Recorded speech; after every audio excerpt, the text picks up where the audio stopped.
How to turn on or turn off suggest contact names on Grammarly keyboard. Hello guys, in today's video I'm going to show you how to enable or disable suggest contact names on Grammarly easy. So all what you have to do guys is just go to Grammarly.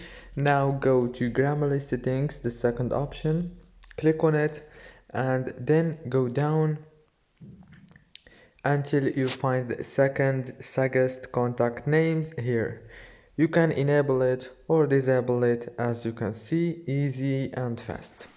If this video was helpful for you, please don't forget to like and subscribe, and thank you so much for watching.